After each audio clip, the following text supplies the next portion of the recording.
আমি আজকে একটা ছোট্ট গল্প বলবো। আমাদের জীবনে শিক্ষা নেওয়ার জন্য গল্পটা দরকার মনে করেছি আমি। আমার মনে হয়েছে যে খুব ভালো লেগেছে আমাকে, তাই আপনাদের কাছেও শেয়ার করছি। মানুষের জীবনের গণিতটা খুবই সহজ, যদি বুঝে নেয় তাহলে সে মহান হয়ে যাবে।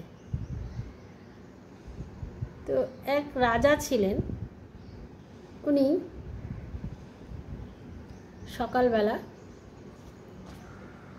দল পরিষদ নিয়ে ঘুরতে বেরিয়েছেন। তো যেতে যেতে উনি দেখলেন যে একটা জমিতে এক কৃষক কাজ করছে।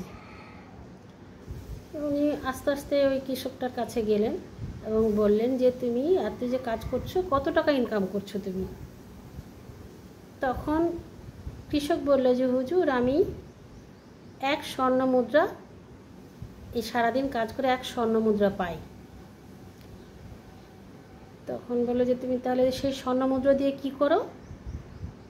বললো যে এই স্বর্ণ মুদ্রার একটা স্বর্ণ মুদ্রার 4 ভাগের 1 ভাগ আমি খরচ করি, তার 1 ভাগ আমি ধার দিই, আর 1 ভাগ ঋণ শোধ করি, আর শেষ ভাগটা আমি কুয়োতে ফেলে দিই। রাজা একটু অবাক হয়ে গেল যে কুয়োতে ফেলে দিচ্ছে, একটু হেয়ালি লাগলো রাজাকে। রাজা আবার জিজ্ঞেস করলো কৃষককে যে আমি বুঝতে পারলাম না, তুমি আমাকে বুঝিয়ে বলো, তুমি কি বলতে চাইছো? তখন কৃষক বলল যে আমার যেই একটা শিক্ষা আছে, সেটার 1 ভাগ থেকে 4 ভাগ করলে 1 ভাগ আমি আমার স্বামী স্ত্রী আমরা দুজনে সেটা খরচ করি আমাদের জন্যে, তার এক হিস্সা আমি আমার ছেলে মেয়ের জন্য করি, ধার হিসেবে দিই, যে আমরা বয়স হলে তারা আমাদেরকে দেখবে সেই জন্যে। আর তৃতীয় ভাগটা দিই আমার বাবা মার জন্য খরচ করি, কারণ বাবা মা আমার যেহেতু আমাদেরকে জন্ম দিয়েছে, আমাকে জন্ম দিয়েছে, আমার দায়িত্ব আমার বাবা মাকে দেখা, সেই জন্য আমি ওনাদের জন্য খরচ করি।